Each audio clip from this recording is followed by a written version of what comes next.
Good evening, ladies and gentlemen. It is currently May 16th, 2010, and this is Day 9 Daily number 117. Today we're going to be checking out some awesome play by Morrow, who does a build that I used to call the Morrow build.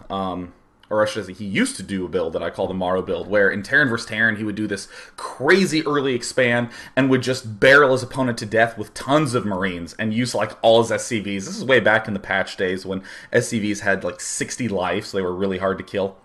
But today we're going to be watching how Terran vs. Terran has evolved. We're going to see Morrow's play in the finals of the Craftcup, where he had some pretty seriously dominating play against his opponent.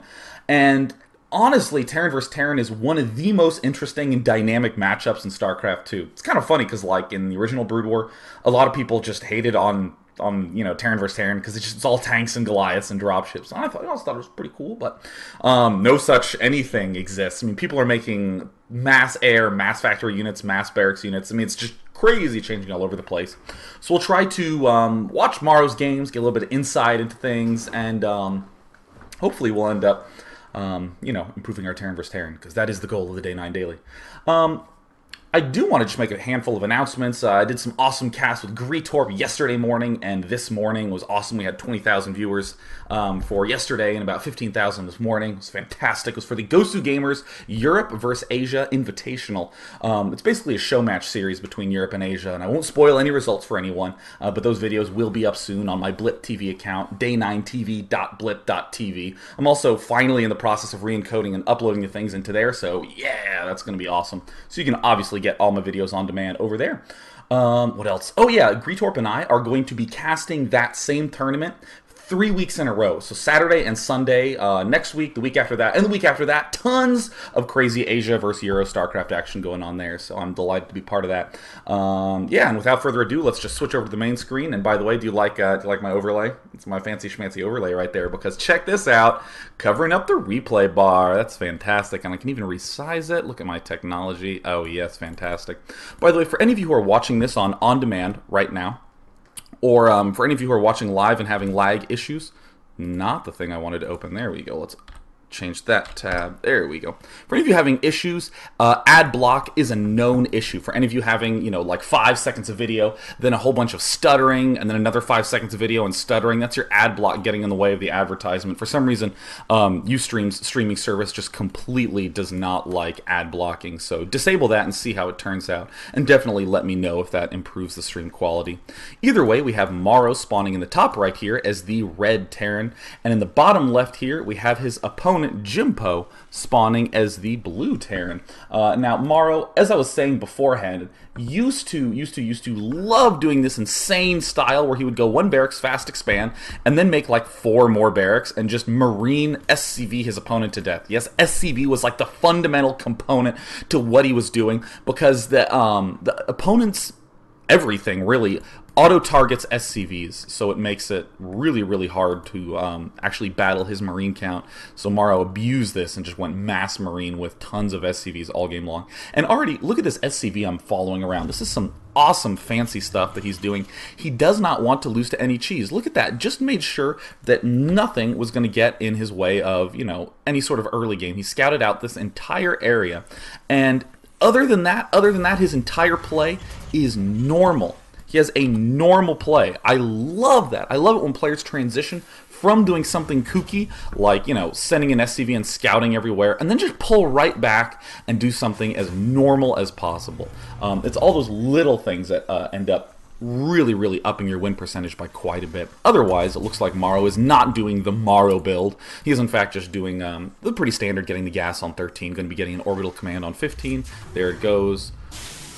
Hooray, and making a Marine. Pretty much most normal thing in the world. And he's scouting his opponent, nothing weird going on here. And also note the timing of this.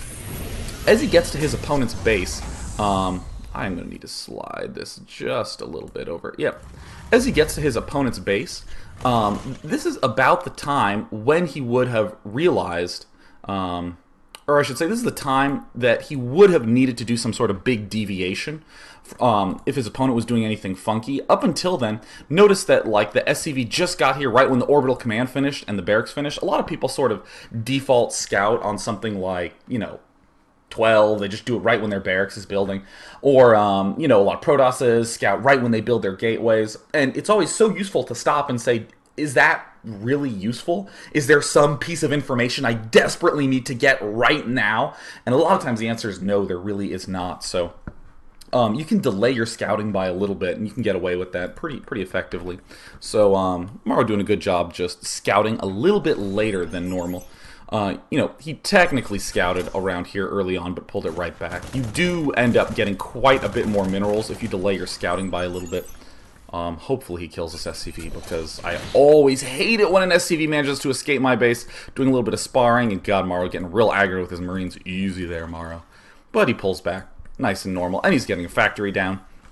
Now, just in terms of some of the trends that we've been seeing in this matchup, the Terrans have really been favoring tanks a lot more against one another. Tanks just obliterate Marines because they do 60 damage a shot with normal damage. And for a tank to be able to do that, that means he one-shots Marines. He's able to do a lot more damage versus Zealots, and even Marauders are a lot less threatening, especially when you get that +1 attack upgrade for the tanks and can kill the Marauders in 2 shots. So we do see that Morrow is getting this Tech Lab upgrade. Marine Tank is sort of the strategy flavor of the week for Terran versus Terran. But the issue with tanks is the same issue that was in StarCraft 1. You need the extra vision range to be able to abuse the fact that tanks can shoot farther than they can see. So here is the first tank coming out. Hooray for Morrow, doing the smart thing, adding on some Marines. Nice little exchange there. Just made 3 Marines and then did the swap. If we go to his opponent's base, his opponent also did a pretty similar thing and is continuing to make units from his barracks. But we also see a starport coming out right now from Jimpo as well, and we will come back to that in a moment. Morrow, on the other hand, is throwing up an expansion. So you heard me saying the big problem with tanks is that you need to have the sight range. No siege mode has been upgraded yet here, but you really need to get that sight range boost. Otherwise, your tanks are not nearly as useful, especially against your opponent's tanks. So this is actually kind of an intense situation for Morrow. He really needs some way to be able to deal with this Marine tank type combo with the Vikings. Vikings are so important in this matchup because with the Vikings you're able to see farther, and then my tanks beat your tanks. It's kind of like in the original Terran vs. Terran style, where a player who opened up with 1 factory and a starport with the Wraith could get that vision range and push really aggressively. Sure, you can use your barracks, but they just float so slowly that having some sort of alternative to that is really important. And so that's why Jimpo is really doing what I would basically think is the most standard thing ever. Marine tank, but then a Viking. Not too many Vikings because they are a little expensive on gas. They are 75 gas, and you really do need to save your gas for tanks at this stage in the game. So Morrow we see expanding and then getting a starport. And there's some really insane micro that comes up here with Morrow's play. We are going to be looking at 2 to 3 games of Morrow, depending on the time that it takes to do all of those. But, I mean, really cool play by Morrow. Notice how he's positioning his units on the high ground, and notice how the tank is the unit that's farthest away from the ramp. He has his Marines positioned right here, and his tank here. A lot of times players make this mistake where they have units, you know, they'll have their Marines at the front, and they'll put the tank maybe here. And you know, that's almost how a level designer would make a single-player campaign. You know, have the Marines and the tank there, but, you know, that's really not nearly as good as you want, because you do want the tank as close as possible to this long ridge, so that way he can shoot down in as wide a range into this area as possible. But also you want him as far in the back as possible, so that's why he's way off to the left, because that's how you balance being as far forward for the range, plus being as far behind the Marines as possible. So that is beautiful positioning. Very subtle little touch there, but again, it's all those subtle touches that really improve your win percentage a ton. So siege mode coming, and Jimpo doing the most normal thing in the world. Is his siege mode done? Not quite yet. He's just going to be pushing really aggressively. Tanks not sieged do more damage than tanks sieged. As long as this siege tank is shooting at an armored unit. They do 25 damage versus armored, and they shoot so fast. I mean, look at this. It says weapon speed slow. They shoot so fast. It's like retarded how fast they shoot. I mean, look at this. I'm just watch this tank. Bam. Damn. Continuous fire, please. Bam, bam, bam, bam. That's such a fast fire rate. And look at Morrow. He's intentionally target firing this back tank. I'm actually going to slightly rewind this. as we go to the replay progress bar that I'm trying to cover up. I might actually remove this overlay. I figured out this overlay technique to use in live games, and that's actually very effective when you're casting over replays. But when you're trying to review and you're rewinding a lot, and it's like, well, no spoilers, then, you know, really, I look a little bit dumber than I do clever. But, you know, at the very least, you guys can't talk to me while I'm doing this, so I will just be embarrassed by myself. So here's the push forward, and here comes the tanks. I'm going to speed this up a little bit. The one thing that makes this obnoxious is that the P key is broken in replays. You cannot pause it. You can hit P to unpause. Hopefully that gets sorted out in the next patch. But I'm going to slow this down. We're going to open up our little health menu bar. And look at the way that Morrow is going to micro this battle. This is beautiful control. First of all, note that he had his unit pulled back here.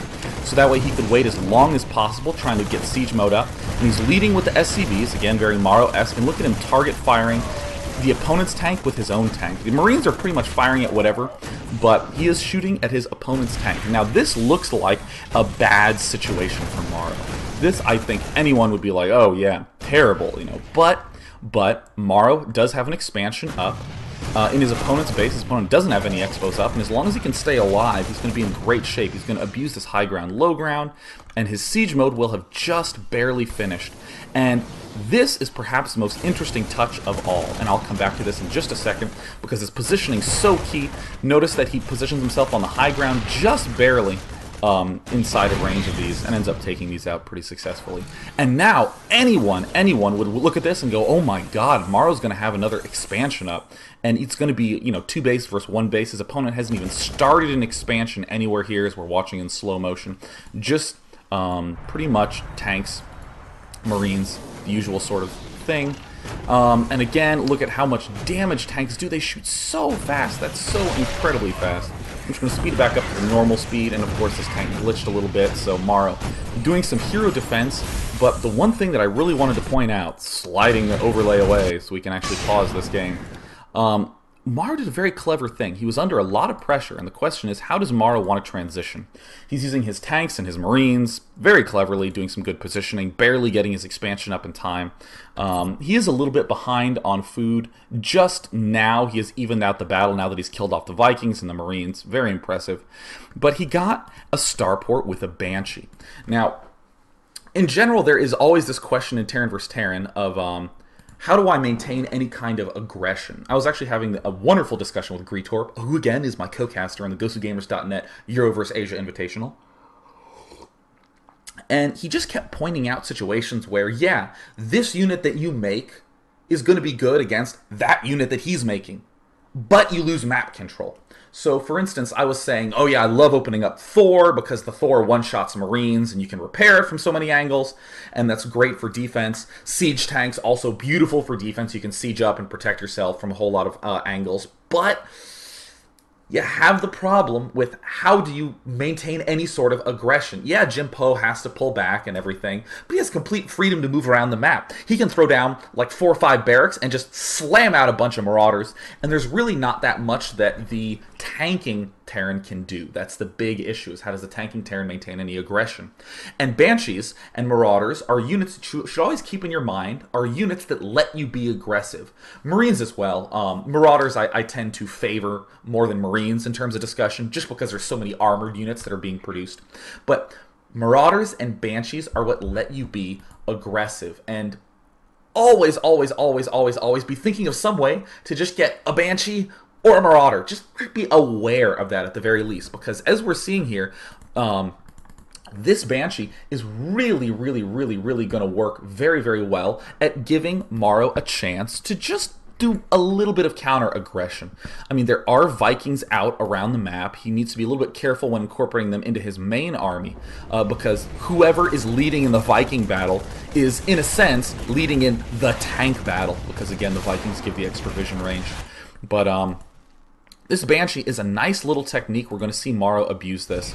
So, look, right now, anyone would look at Morrow's position and say, oh my god, this guy needs to be in defensive mode. This guy needs to hold back. He needs to build bunkers. He needs to build tanks up here. Look at him. He's trying to lead with an SCV to get more vision range, because really he does not have that much thanks to this shrubbery. Here's a Viking coming in. He needs to worry about that. He is in defense mode, barely able to keep this expansion alive. But this Banshee is going to be moving across the map, and it's going to be instrumental for Morrow's ability to be counter-aggressive. And notice here, he's not using it for the defense, again, because there's a Viking in the way. Oh no, Morrow's in tough spot. He needs to siege another tank. Here it comes. This Viking, the fact that it can lift and land, as you can see, has huge versatility. Again, Morrow being Morrow and using SCVs to help him out as much as possible. And, I mean, SCVs are just totally awesome in this matchup. And in the meantime, just glance at the minimap here with me, as there's this insane micro battle going on here. Uh-oh, there's a Banshee going down into his opponent's main. And I also want to point out that right when that Banshee finished, Morrow lifted and got a starport with a reactor. Again, Vikings are what let you stay alive and be counter-aggressive. This is just an awful situation for Morrow. He's looking like he's about to die. Here's the Banshee doing a few shots. But let's just speed things back up again. He's able to bounce in here and target fire the mule and begin killing off a lot. So here comes Morrow. Here comes all these tanks. Now, I just want to hold this alt button and point out how 3 injured tanks can die really fast to 1 tank if you're not careful. I mean, you need to have perfect target firing with this 1 tank. Look at Morrow just annihilating that with 1 tank, thanks to SCVs being totally awesome. And then now, more Vikings coming out for Morrow. So, what can we sum up from this build? By the way, look at this Banshee. 13 kills before it went out. 13 kills. Yeah, it got killed by Vikings so quickly, but 13 kills. Beautiful, beautiful, beautiful job. And his opponent, Jimpo, just got his expansion up. And look at this, Jimpo somehow behind on food.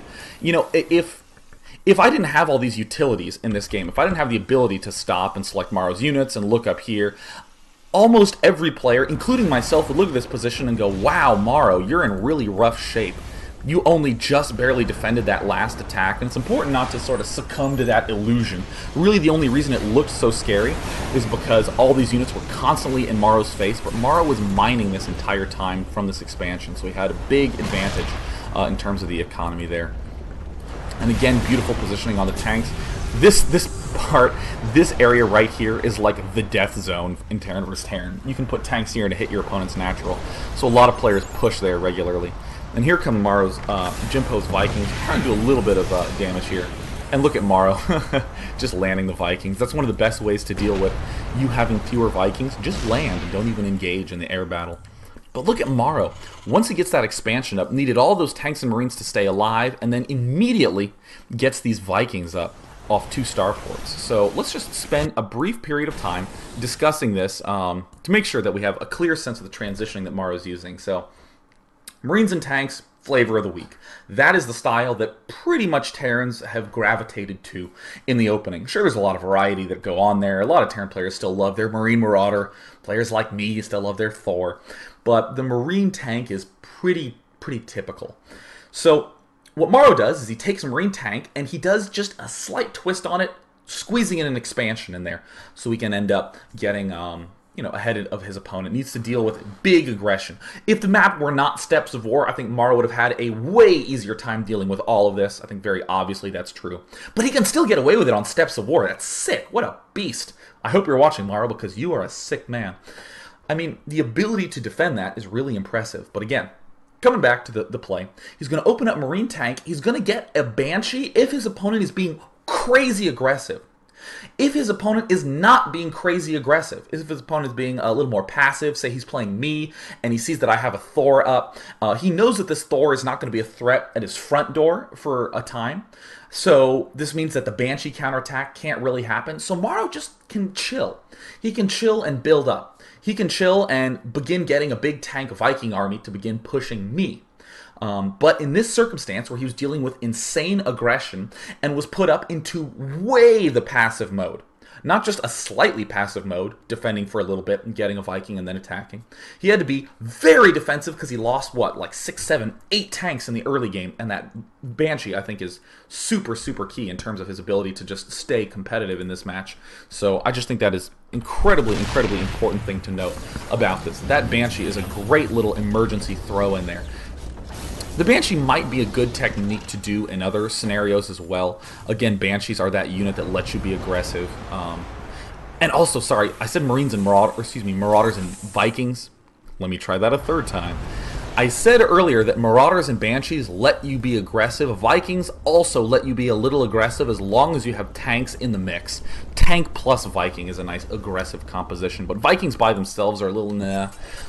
But again, it's so important to be ahead in the air battle so your tanks can maintain effectiveness. That's why players do this sort of crazy stuff where they get 2 starports. Look at this Morrow getting double reactor. He even has to cut back on tanks a little bit to be able to support that gas-wise.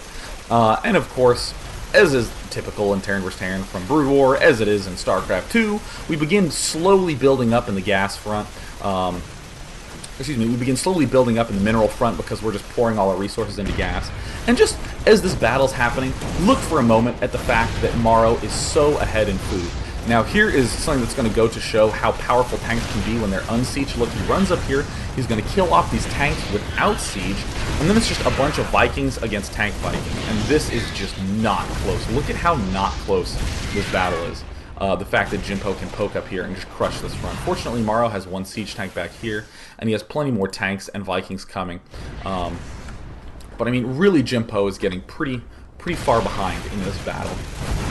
But again, this ability to take the normal thing, to take Marine Tank, figure out how to get an expansion out of it, and then really swing forward.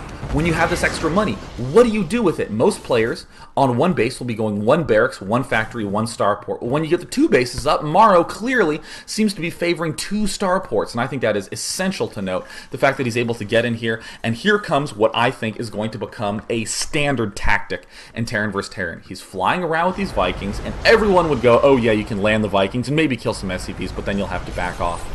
If at any point you are in a Viking versus Viking battle, what do? You camp at his starports.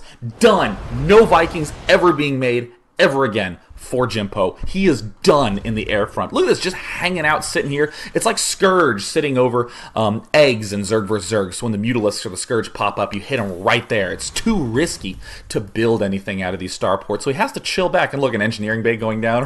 I guess I'll build a turret. It almost reminds you of, you know, the early days where players would rush to get an evolution chamber so they could build a spore colony directly under your overlord. Oh, how clever players were. So now Morrow has complete freedom to do whatever he wants. Look at Jimpo trying to get some Marauders in here. Again, trying to be aggressive. Here comes the land. I'll build a turret here. I don't think so, Jimpo. I probably shouldn't use a her voice because Jimpo's in the finals of the Craftcup, which is a fairly non-trivial achievement, but it's my show, damn it. So here comes Morrow. You know, just doing a little bit of harassment here. This Viking harass, I think, is you should consider as an added bonus of the Vikings. I don't think you should have a harassment-centric play. Your Vikings shouldn't be, oh god, I need to come back here and do aggression, because if that happens, where you lose a Viking, you're out quite a bit of money. But this sort of style of having the Vikings parked here is brilliant. And look at Morrow. Look at this macro beast adding on so much stuff. And how does he distribute his resources? Well, he's going to come back and he's going to get barracks units. So again, let us describe these transitions once more that we've seen from the badass Swede named Morrow. So Morrow opens up. The general, big, broad stroke that I'm seeing is Marine Tank Viking into a lot of barracks with some tanks. Seems good, right? We get the we have the Marines, which are good meat shield units, and remember, tank plus Viking, very aggressive, lets you be aggressive. And then when you get another base up, you get a lot of barracks, because again, Marauders let you be aggressive. We are having aggressive opportunities all game long. So, how does Morrow then do the next step? How does he refine that? Note that I just began with just stating some unit mixes. I didn't talk at all about expand, timing, the ordering of anything. Just the big, broad idea. So then what is he going to do? Well, he's going to say, okay, I'm going to open Marine Tank. I'm going to squeeze in an expansion. I have Vikings on the brain. I can use this Banshee to be counter-aggressive if that comes up. But then I'm just going to be really going overboard on the Viking front to bolster my tanks. And then as I finally am starting to get more stable, I can throw in some barracks. This is fantastic. Beautiful, beautiful transitioning by Morrow. Always a pleasure to watch. A real innovator in the Terran vs. Terran matchup right from the early days of beta. And look at how obnoxious this is. Look at this. Morrow just hanging out here. Yeah, I don't think so. And of course, now that he's begun to won this Viking battle, he's won the Viking battle because his opponent is allowed to make 0 Vikings. Then he can come back here and he can get this tech lab back and begin making Banshees. Again, an aggressive unit that will stay in line with this tank Viking Marine composition. Very, very, very clever. But, you know, if we take the time to watch this replay, pausing and speeding up and slowing down, we can clearly see how logical Morrow's play is. And look at this. You don't have any Vikings. You have no ability to have anti-air. Banshee. Free hits on everything. And this shrubbery is really, really annoying. Here comes some Vikings. Here comes some more Banshees again. Winning on the Viking front lets you have complete freedom in this matchup. And look, Jimpo GGing. What awesome play, Morrow. You're so cool. And you know what is even cooler? We are going to watch more games by Morrow. Watch this. This is fancy. This is my alias Persnigitate. I got this alias so that way I wouldn't be pestered when I was able to watch these games for the Day 9 Daily. And Persnigitate was a word that just came to me in a dream. By the way, I don't know if you guys have ever spoken to Artosis, but that guy is just really funny. I was actually talking to him the other day. I actually called him up and I was like, Artosis, I need help on my Zerg. And he just uses this phrase a couple times that just cracked me up. He just says, it came to me. You know, like, instead of just saying, you know, like, hey, I really think roaches would threaten your early build opening, he'd go, dude, I think you need to worry about roaches. I don't know, man, this idea, it just came to me. You know, like, talking like this prophet just cracks me up. God, that guy is hilarious. We played some practice games, and I literally spent the whole time just giggling. So, anyways, here we have Jimpo. The map is Blistering Sands, the map where you have to have a plan.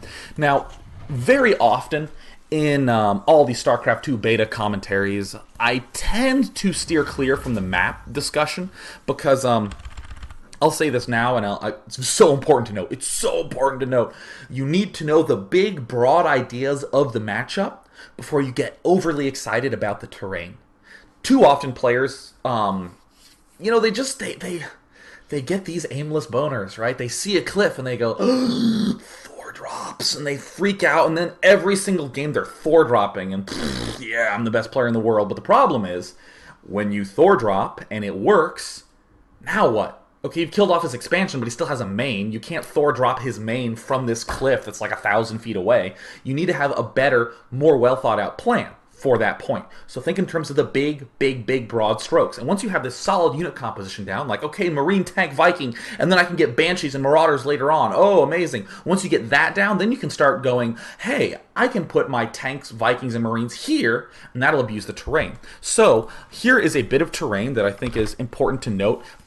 As Greetorp calls it, this is the sweet spot. So just look down here at the mini-map. It's this huge area here. See, here's the choke to your expansion. Here's going to be Morrow's expansion here at the right. And here's his choke. And then moving right up here, here's the destructible rocks. This is the sweet spot because look at the attack path. Look at the attack distance. I can move from here to here and back. Look, I'm coming in your main. I'm coming in your, you know, expo. I'm in your mains. I'm in your expos.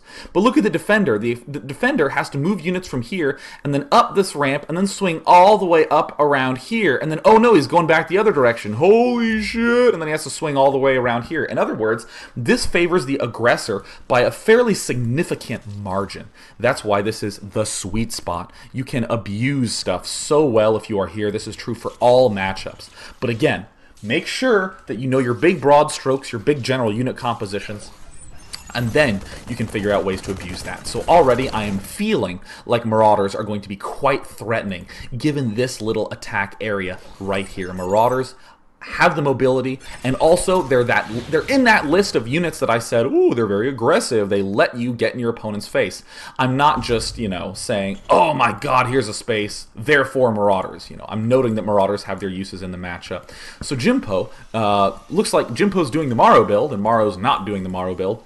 This is the Morrow build. The one barracks, command center, and then we're going to see a ton of barracks go down. Again, Morrow used this style of play in the early days of beta when SCVs had 60 hit points because he could use Marine SCV to do such insane damage. I'll come back to this positioning in just a moment. So loved this play by Morrow. And it became a little bit weaker once it was SCVs at 45 life. You couldn't do non-stop aggression. But why do I like the Morrow style build on this map? Well, of course it's not a suddenly awful build, you know. It needs to deal with Marine Tank properly, but we can get all these barracks up, and then since we have all these barracks, what does that mean? We have Marauders! So now we can abuse the sweet spot on Blistering Sands a lot more easily. And of course, it appears that Morrow is going for Marine Tank. Here's another variation of Marine Tank. Notice the big broad strokes of Marine Tank didn't change, but the little tiny subtle details changed. We have a reactor now. Reactor, we're spending more money. We are not going to be able to get an expansion up nearly as quickly, but we are going to be able to bring the noise a lot more quickly to be able to get in our opponent's face. Siege mode not yet started, as you can actually not see. It takes 80 seconds to research siege mode. Pretty short amount of time to get that siege mode. So first going to be getting the tanks out and then pushing. Marine Tank, very potent composition. This position is beautiful by Jinpo. Absolutely shuts down any sort of scouting and really hides a lot of information. So Morrow style would be to add on a ton of barracks, be getting 4 or 5 barracks, but look at Jinpo readjusting the Morrow build to attune to Blistering Sands so well, getting these 3 tech labs up. Love this. I actually should be focusing on Morrow a little bit more because, again, the title of this cast is Morrow's Terran vs. Terran in the Craftcup finals. But, you know, still, I had to point out this because, you know, I got a little bit excited about it. So here the Marine Tank composition, getting the second tank out. Now this is going to be about the time that you're going to want to push, right when that second tank pops out. You're going to be in just beautiful shape. You have that sweet amount of Marines. Look how many Marines he has. It looks about 10 Marines. Yes, there are 10 Marines hanging out right there. And the 2 tanks advancing forward. And siege mode, notice that it's going to be finished about the time that he starts getting in his opponent's face here. And this will give us the chance to see how potent Marine Tank is. It looks like no concussive shell has been researched, no stim has been researched, just trying to get in good position. Ooh, Jinpo pulling these guys off minerals a little bit early. Oh my god, look at Jinpo just abandoning ship right away. One thing to note, if you were going to hit this tank Marine composition early on, like let's say we're Jinpo and we didn't want to lift, definitely get an arc like this. Put your units here and try to crunch him right in this small area. Because notice that his retreat distance behind him is a little bit small, so that's going to be a little bit obnoxious to deal with. So here come all the tank Marines. Fantastic. And now we're going to start to see some real strength to this and some real missed rally points by Jinpo. Whoopsie daisies. That's always a little bit embarrassing. Still no stim, still no concussive shell. Do like this opening by Jinpo, but it's going to be a little bit tough in these stages. This is why players are loving this Marine Tank so much. And what does he do now? He's going to get Vikings. Marine Tank, Viking. So many variations. If Morrow's perhaps skipped the reactor, he would have had enough money to get the starport faster. If for some reason he gets the reactor like he does now, he has a later starport. If he gets the expansion, he has to cut the reactor and he gets an even later starport. But still, Marine Tank Viking, same sort of style. And look at how badly these tanks just obliterate everything. A siege tank you have to be very careful of. Anytime the sieged tanks get isolated, you're in danger town. And there's nothing wrong with leaving these tanks unsieged against a lot of Marauders. Absolutely nothing wrong, especially in these small numbers. And look, very easy win by Morrow. This, I think, very clearly he's in the dominating position. You know, Jinpo's going to try to make a little comeback. It looks like stim and concussive shell getting researched right now. But that's what the Marines are here for. Without the Marines, the Marauders are way too strong. That's why it is Marine Tank Viking. Really, it could be Tank Viking, but the Marauders are just a little bit too scary. And Jinpo looks like he's going to be able to land his expansion. Or he's going to scout with his Expo. Always a good technique to scout with orbital commands. Because if you don't have enough money for scan, just lift it up and fly there. For any of you who are inexperienced players, don't do that. It was just a funny. So here we have more tanks coming out. We have the barracks continuing to pour units out. No expansion up yet. Why on earth is there no expansion up yet? Well, because he has to deal with the fact that there are these 2 exits that he has to deal with. And Marauders, a very aggressive unit. You don't want to play into that aggression too much. And look at this target firing on the tank. All the Marauders trying to get in that way to take out the tank, which are really going to be doing the damage. And now Morrow's going to be in a little bit of a difficult situation. We're starting to see now why Jinpo went for these Marauders early on.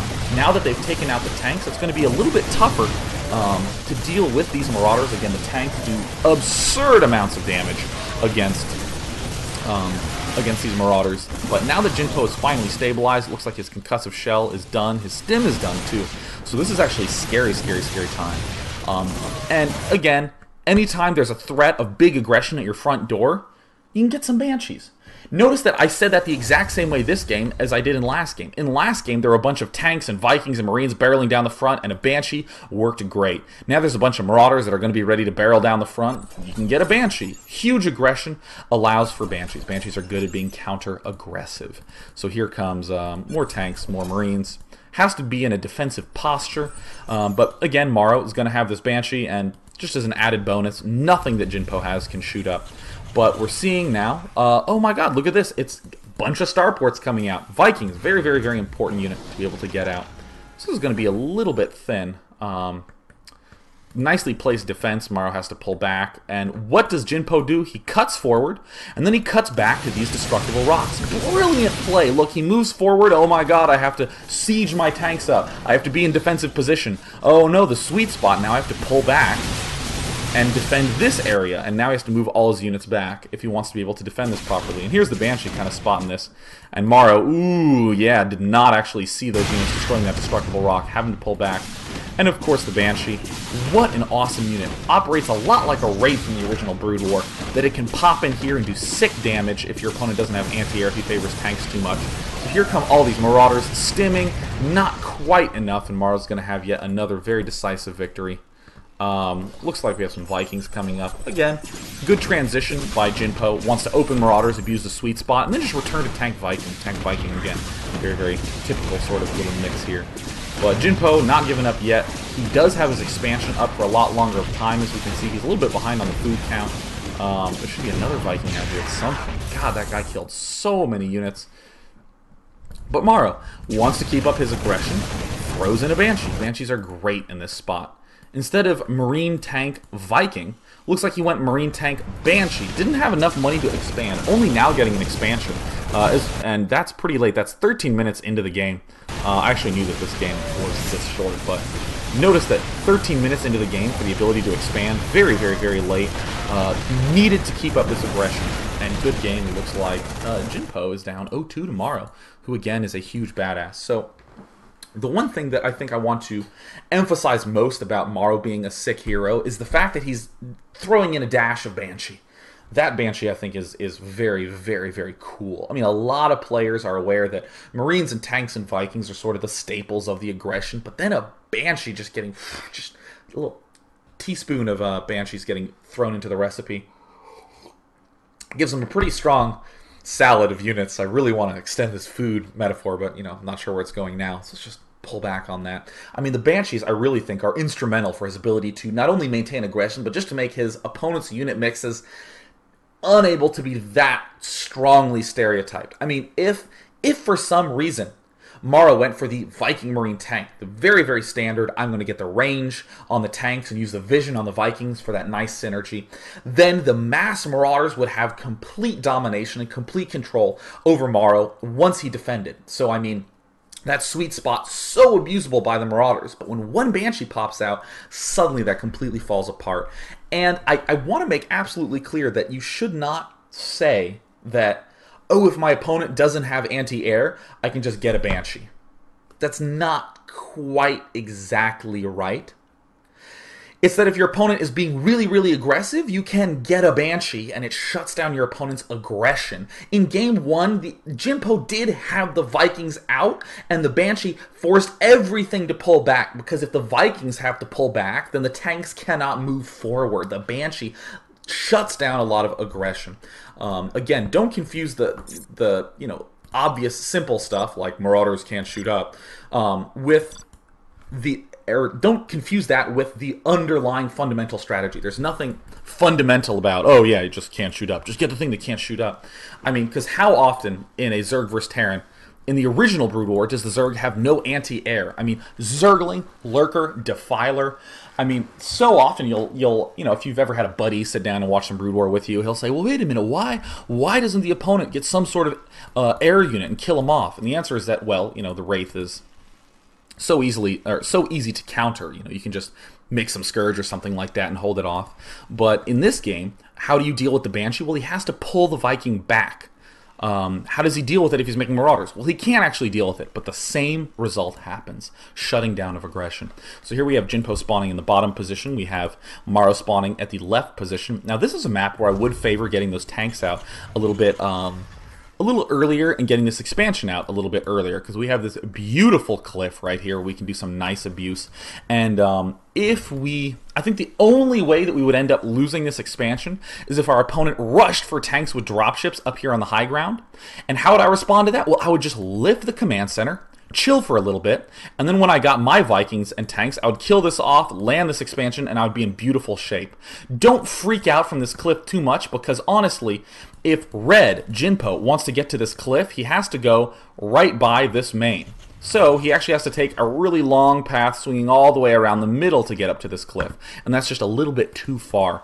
So I'm actually hoping that we see that. This is the one game in the 3 games I chose today that I did not watch. So this is going to be a very, very, very difficult little prayer for me. I just sincerely hope we get to see a cliff drop, so that way we can demonstrate how not that effective it is. And the reasoning behind the cliff drop not being that effective is that you have to invest so much to get a tank there that the player who has the expansion can just lift, take the loss in money, and then once he's killed this off, sure, he lost a little bit of money of mining time, but you lost a ton of money doing this drop. So once he lands the expansion, you, the dropper, are in horrific shape against Morrow, the Swedish superhero. So, nothing out of the ordinary here. Just standard. And don't shy away from this style of play. A lot of times, people dislike the fact that they're mirroring their opponent. They want some edge. And what I would say is, come on. You should be playing a game and think, I'm better than this guy. If you're doing the same build, you should say to yourself, I'm going to do this build better. Too often players look for another way to play, when there's absolutely nothing wrong at all with just playing the normal thing better. So in fact, I've actually seen a lot of Terran players in Terran vs. Terran go, oh yeah, I hate going for this Barracks command center, this Barracks orbital command style, because he's doing it too, and literally that's their only reason. So they'll go for a Barracks on 9 to get a really early orbital command, just so they can start seeing differences, but have no shame and no fear at all from doing this identical sort of play. So already we're getting some hints that an expansion's coming up. No Geyser yet. Now the Geyser falls, but as we can see, Jinpo getting his Geyser just marginally faster. Generally, that's a signal that an expo is coming up if you delay that gas by just a touch. So here comes the Tech Lab. Morrow, same style as Game 1, not shying away from repetition in the slightest, getting the 3 Marines, getting the Tech Lab on the Barracks. No doubt this tank's going to be floating southward and stealing that in just a moment. So, other little things that Morrow's doing. Notice he's doing the same build. Both players really have yet to deviate from one another. Here comes the Starport, hiding that a little bit. Jinpo also doing the same style that he did in the first game. Oh no, a different style. Looks like he is instead favoring... Ooh, looks like we're going to see some Thor drops, but let's ignore Jinpo for a little bit. Morrow, doing pretty much the normal build. Look, here's the tank, here's the Marines. It looks like he's gearing up for an expand. I don't see a starport anywhere. But this little touch, this little supply depot here, that's a little adjustment. Another way of saying, I'm going to do the same build you're doing, but I'm going to do it better. I'm going to build supply depots as spotters. So if you want to do any sort of cliffing, I'll be able to see it. If you want to do any sort of Viking movement, I'm going to see it. Really would love to see another supply depot down here southward. I'm starting to doubt whether I really agree with that. Might have to worry a little bit about some kind of Banshee just running up and sniping it off, but this is definitely safe. It's a little bit too tucked back. So as if it were Christmas, we're actually going to see some sort of dropship play coming up here.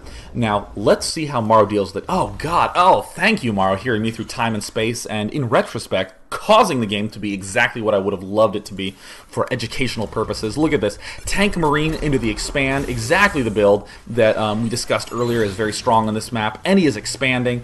And as if it weren't enough, his opponent is in fact going dropship play and is going to be clipping this high ground. That is so cool.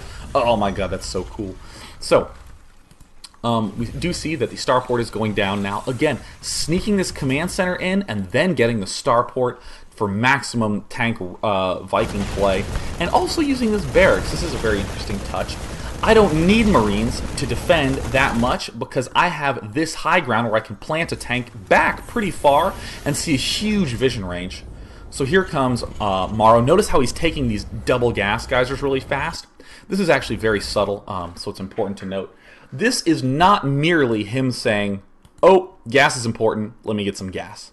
there's a little bit more going on. He has also saved money by not making anything out of his barracks. A lot of times players will mess this up. You know, they'll be going Marine Tank. They'll see the style of play that Morrow did on Steps of War, and they'll go, oh, I can make Marine Tank too. And then what happens? They also note that, man, I really do need some extra gas. So they'll get these gas geysers early, and they'll end up with this huge gas excess right after their expansion gets up, and they'll lose right in that period of time. They'll have this huge period of discomfort. So normally the answer is, get the refineries a little bit later, so that way you can get everything faster and you don't have this risky period. Morrow, on the other hand, is getting his 2 gas geysers ultra quickly, and he's not making anything out of the barracks. He saves money, so he's both getting more money and more gas. Very, very, very clever. Like that quite a bit. This is not just a scouting barracks. This is a nice way to save money. So here comes the dropship harass. By the way, for any of you who didn't know, Thors are really good against tanks. Look at that. They shoot so fast, and see you later. And that's really why we desperately need to get these Vikings up. Sounds a little bit silly. Sounds ridiculous, you know, because Thors are so beastly against air. But really, honestly, truly, you just target the medevac, and then you just surround the Thor with SCVs, and you're in great shape. So here comes the double repair, and we're going to see Morrow end up in just fantastic shape. So here's a nice little response by Jinpo, trying to get Vikings, but again, with my tanks, if I'm winning the air battle, if I have more Vikings, then my tanks are more effective. Already Morrow is in the lead in terms of this air battle. He is rebuilding a barracks because he does want more factories, but already tons of gas being mined, not that many minerals being mined, but notice how Morrow is pretty much dead broke in terms of both. Very, very nice. And look, the medevac was already killed. So here comes a lone Thor. How do you combat it? Well, pretty much just land it, overwhelm it, and then hope that you're going to be in good shape. So I'm going to open up this resource counting station. Here comes some big target firing. Looks like Jinpo just wants to shut down the harassment as much as possible. So there goes down the Thor. And again, most players are going to look at this and they're going to go, oh my god, you poor thing, Morrow. You expanded and you are behind. You are at 38 food. Your opponent Jinpo's at 48 food. But let's just briefly look at the way that this mix is. So we have tanks and Vikings. They're going to be able to defend this expo from the high ground. We have another starport coming up. Hoping Banshees pop out of that. And our opponent is also making Vikings and also has some Marines, but doesn't have an expansion. His expansion is just about now getting up and running. And even if we go to the unit counting station, we do see that, yeah, I guess that Thor drop did do quite a bit of damage there. But, I mean, without any sort of air control, it's going to be tough for Jinpo to really maintain any sort of aggression here. I mean, the fact that there is a double Viking starport coming out here is pretty nice for Morrow. And he has this third area up. He's getting his orbital command, getting a little bit high on the gas, but again, that's because all his SCVs just died to that Thor drop. More starports going down. Now, this is interesting. A lot of people would say, why not add the reactor here to the starport? That way you can start getting more Vikings out. Why build this stupid starport here? The answer is that reactors take a long-ass time to build. And notice Morrow already trying to poke his head in. If Morrow was able to kill off these Vikings and camp here, Jinpo would be screwed in terms of the air battle. So he needs to keep up constant Viking production to keep up with this constant Viking production. Very, very, very important. And look at Morrow getting the double starports up. He absolutely desperately needs to have that Viking control. Because once again, as an added bonus, now we're going to briefly talk about the architecture of this map. As an added bonus, if you can get air control, you can cliff him. You can put Vikings, one tank plus Vikings, dead expansion, done, gone. Beautiful, beautiful opportunity. And look at Morrow catching up so fast. He was down 10 food a long time ago, or actually I should say not so long ago. And now he is rapidly approaching forward, and Morrow bouncing back and forth between these two areas. He really wants to do that camping trick, and now he's moving forward with these tanks, he's moving forward with this barracks. Just one factory worth of ground units and tons of Vikings. So now let's really see the true strength of having air control right now. Just going to the unit counting station, we do see that both players have 8 Vikings, but Morrow has a little bit more production capacity here. This is probably the closest looking of the games that we've had the chance to see. And uh-oh, here comes Jinpo for the big bust-in. Gotta be careful, gotta be really careful with these Vikings. This is actually so important. Okay, so let's say Jinpo gets here and sees nothing. Every nerd in the universe goes, free SCVs, and he lands, and he's fist pumping. He is the best Terran player in the world. But this is the problem. Morrow brings his Vikings forward. So let's say it's 8 on 8 Vikings. Let's say it's completely even, and Jinpo's landed on the ground.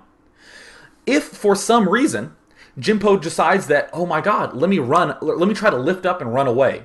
It's 8 Vikings from Morrow against Jinpo's 8 Vikings, but Morrow's 8 Vikings have that chance of the first shots. So they're going to annihilate 2 Vikings like immediately, and then it's going to be 6 on 8, and 8 is oftentimes bigger than 6, so Morrow's going to win that. Or, if Jinpo says, well, I'm staying on the ground, I know I can't win the air fight, then all of a sudden it's a bunch of SCVs fighting these Vikings, then Morrow lands, shoots at all the Vikings, and suddenly Jinpo is losing all his Vikings, and then the same result happens. Morrow wins the battle, and then has air control, which is so important when it comes to tanks. That is so important. So, it's really very, very dangerous to land at any point. If you have any thought that your opponent has somehow close numbers of Vikings that are somehow close by, it's super important that you do what Jinpo does and just pull back. I think that is a very, very good play by Jinpo right there. So here comes the big air fight, and oh my god, look at that. Being behind by just a little bit means that Morrow's able to get the free shots off. And look, Morrow already soaring forward in terms of the food. Look at this, just focusing on Vikings. Very, very weird unit because, I mean, really, the Vikings mainly do damage against other Vikings. They don't really do that much damage against, ground. They're kind of expensive, and tanks kill them kind of easily. But the fact is, they bolster the strength of your tanks so much, and especially in these sorts of close positions on a map like Lost Temple, it ends up being very, very, very strong. So again, we're seeing the same style of play that Morrow's doing in the second game, favoring air control, favoring Vikings. But it's just looking a little bit different here. He's getting the same number of starports, but a lot more Vikings. And look at this, just dashing forward. And look, Jinpo has to land to try to retreat. And these Marines are going to help some, but definitely not a lot. Jinpo trying to do the same thing that we saw in the last game, trying to be counter-aggressive with the Banshees, trying to get into a good setup mode, but, I mean, this is the difference between... so right now, I would not say that Morrow's being aggressive. You heard me say that Banshees are good at dealing with aggression, they're good counter-aggression. Morrow is controlling right now. He's just planting his ass out here, and look, nothing... Here's the kill zone, nothing's going to be popping out of there, and all he needs to do is manage this area with a ton of Vikings, get in good positions with his tanks so he can get a lot of first shots off. And there's really not that much that Jinpo can do. That's why all these supply depots are being built here. Look at that. I can do the same thing as you're doing, but I'm going to do it better. I'm going to build supply depot spotters all around the map. I need the depots anyways, but you are not going to be getting anything anywhere. And then here comes the slow death that Morrow's going to enact right here. Here comes the tank sieging a little bit close to that cliff. I would have pulled back a little myself, but once again, Vikings have that ability to land, and then lift up, and then land. Alright, well, sort of a cute land-lift action going on. I guess Morrow absolutely does not want to lose any kind of air control, but god, look at how few tanks Morrow has. Just 3 tanks, and just 1 tank out here. But because he has air control, he's able to push so aggressively forward. Other ways of dealing with this, you could get a Thor and deal with that, but then all of a sudden you lose mobility with the Thor. Tank Viking, very, very strong. All about good control and good positioning. Very, very difficult to set up. And then here Morrow with the very slow control, very slow death. Notice how low Morrow is on the money. Well, he just surged up, but I mean, his gas and his minerals are pretty close, and he's doing a good job of macroing like crazy out of all of them. Still just 1 factory, and he's gearing up to set up this expansion. Like the choice of expansion at the farthest away location, it means that if any Vikings come up here to attack, then Morrow is guaranteed the chance to kill them off. Like 100% guaranteed, can easily just follow them. And Morrow, I mean, look at just the Morrow cam. Morrow has complete coverage of this map, and is not forcing any issue, is just planning here, happily going to let his lead extend slowly over time. No huge push to win immediately. And look at this very slow crawl forward. Really what Morrow's trying to do is set up right here and try to push the air units as far back over here as he can. And ooh, here's a little bit of a risky land by Morrow. He does desperately need to have higher numbers. He needs to have a lot more Vikings if he wants to make this viable. And see, there's the issue right there. With those SCVs versus the Vikings. I mean, look at that. Look at Morrow going to the unit counting station. That was huge. Look at this. Now all of a sudden, Morrow is behind on Vikings. Notice how easy it is to fall behind in the Viking battle and how important it is for the aggressor to have those Vikings. This is exactly what I paused to talk about earlier on. It is so risky to land if your opponent can actually have SCVs there. And now Morrow does have to take the low ground so he doesn't lose to this higher number of Vikings. And here Jinpo coming forward and doing the sin that I said that you should not commit. Oh my god, here's going to come Morrow's Vikings. And Jinpo's probably going to toss away the advantage that he just had. Whoa, look at that timing. Now that is good. If you can land and lift just in time like that, then that's going to be fantastic. Unfortunately, these Vikings just spawn, and it looks like Jinpo is going to be losing this Viking battle. But I mean, if you can land, kill stuff off, and then pop back up, again, that's going to be beautiful. So, I mean, we've been going for about an hour right now. I will happily take some questions in the chat, but I just wanted to say that I think that seeing some amazing Viking play by Morrow there, really just exploiting that tank marine base to his play, and extending that with the Vikings into the later stages of the game. I think that's a very clever play. Don't have time to take too many questions because we have been going for about 1 hour right now. So I'd be delighted to take some questions pertinent to this matchup. So,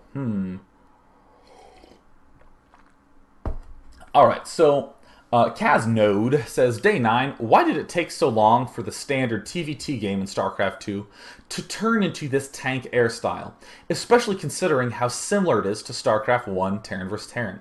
Is there still strength in infantry play? Absolutely. In fact, that's what makes Terran vs. Terran so interesting, is that there's so much dynamic transitioning going on in the matchup. The thing about infantry play is that it is a serious, beastly map control play. It's just great. If for some reason you can push your opponent back with a whole bunch of, if you can push your opponent back with a decent number of anything, you can just immediately slam down a bunch of barracks and be in good shape. That's one thing that's interesting about this tank Viking composition is, for the most part in these games, with the exception of game 2, it was pretty much tank Viking versus tank Viking, and it was the way in which Morrow swung the Viking control into his favor. But let's say for a moment that I'm going mass infantry. Suddenly, I can't go mass Viking because the Vikings literally don't do anything. Vikings are really good because you're trying to beat your opponent's Vikings. Really, that's what was going on here, is both players said, I want to get some tank Viking out early, and then whoever gets more Vikings wins that sort of decided battle. But if for some reason you're able to skip that battle, if for some reason you're able to get infantry up, for example, and you're not going to lose to any sort of Banshees, then you really are in a passive position with this tank Viking style play, because the Marauders can sprint up and take out the tanks, and considering that you only have Vikings for support, it's a little bit difficult to deal with. So if, for instance, Jinpo opened with that Thor drop and then just made another Thor, expanded, and went mass Marauder, there would be no way that Morrow could go for this 3-starport Viking play. It was very clever in terms of transitioning. And you notice how many scans were going off in each other's bases. They needed to make sure that, okay, we still are in this Viking fight. Okay, we're still in the Viking fight. Good, I'm going to keep making more Vikings then. So that's the answer to is there still strength in infantry play. Why did it take so long to turn into this? I think it's because it's very counterintuitive. Vikings are kind of expensive for how they perform on the ground. Obviously, they're a great price for the fact that they can transition between these two. They're phenomenal against air. But so many people made only Marauders at the start that players who tried to go tank Viking got murdered immediately. And it took people a while to figure out how to get just the right number of Marines and then expand and then aggress. Because the big issue you have against Marauder players is the mid-game. How do I aggress against them?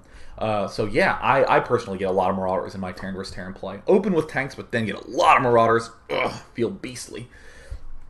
So, El Ganso says, I think I love Thors just as much as you do, Day. Wow, that's a pretty huge love. But I don't know how to transition into them. If Thors are going to be my endgame unit, how should my army look early and mid-game? Now, that's hard to ask about the endgame. I don't actually... I kind of steer away from them in the later stages of the game.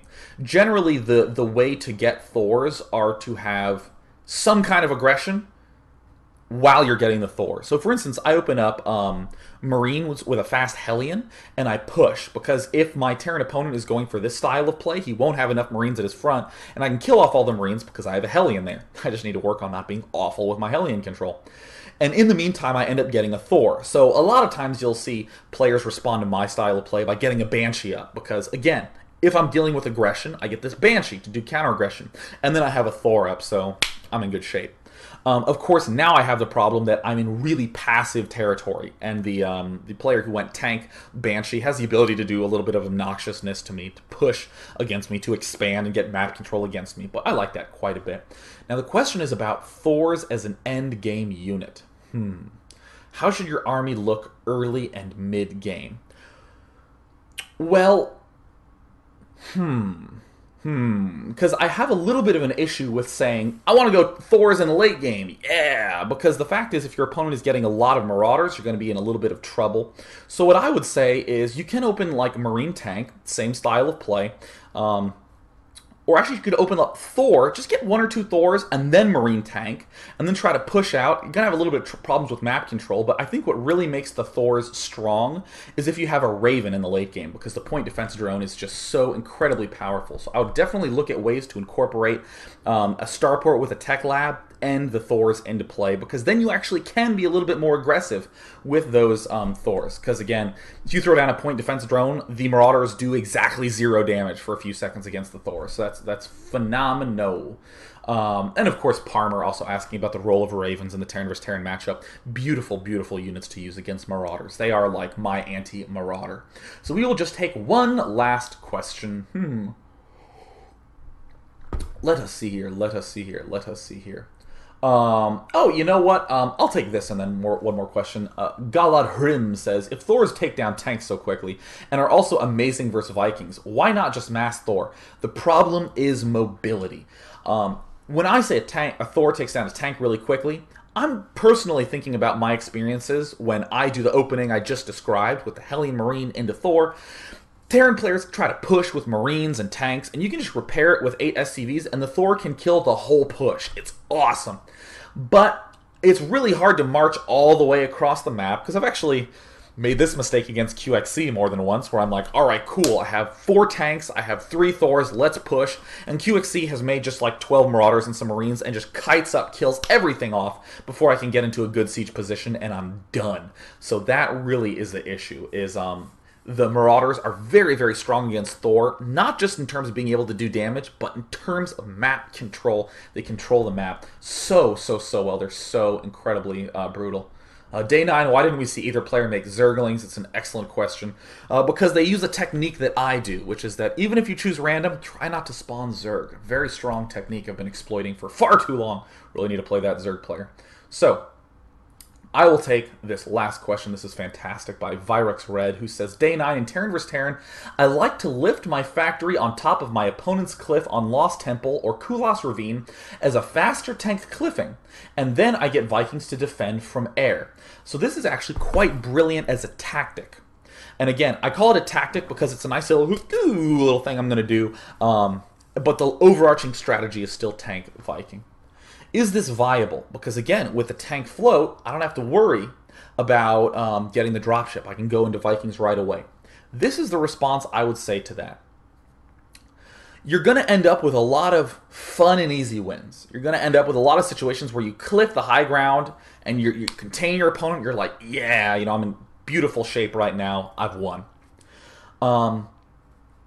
The problem is that if players have decent responses against you, and Lost Temple I'm specifically thinking about, if I take the cliff on Lost Temple, what ends up happening? Well, I have tanks on his cliff, but what if he just shuttles units down? Or what if he just abandons his expansion and just counter-aggresses against your main? You have a bunch of tanks on the high ground, but you have no tanks anywhere in your main or anywhere in the rest of the map. You're incredibly vulnerable to some sort of pressure. In particular, I would think that a Thor drop would be just brutal against you, because right as you get tanks up and right as you get Vikings up, there's a Thor in your base and you have nothing to deal with it. So that happens on both of those maps. Kulas Ravine, I feel like it would be a bit stronger on, because I can actually contain you from the ground and the air kind of easily, but still still, I'm trying to think. You would have to spread your tanks a little bit thin. I worry about a player who would get Marauders very, very quickly. So what I would say is, Virux Red, keep that strategy in your mind. Be aware of that strategy. Put it in your back pocket. Focus for the time being on Vikings and tanks and get the solid fundamentals of that play up, and then go focus on that tactic. Because one of the most dangerous things that players do is they figure something out tactically. They only do that, and the instant players have a way to combat that, there's no play that you have to stand on. That is the big danger with obsessing about tactics. For instance, in my early days, I used to just rush for overlords with transport, so that way I could get lurkers into my opponent's mineral line, and oh, how unbelievably good that felt. And the issue with that is the instant players were relatively decent, they could kill it off. And then what was my Zerg vs. Terran play? It was square zero. I literally had no idea what to do. And if only I'd spent time just learning how to, say, defend an expansion early on, I would have been in much better shape. So, pretty long cast today, but delighted that we got the chance to admire Morrow's brilliant play. And, again, Day 9 Daily is on 7 p.m. every single day from Sunday to Thursday. And, of course, on Friday, Saturday, and Sunday, I do oodles and oodles of tournament casting, so definitely tune into that. I'll have a calendar posted on teamliquid.net. You can find out when all those events are. So, thanks so much for tuning in, everybody, and rest well and dream of large women.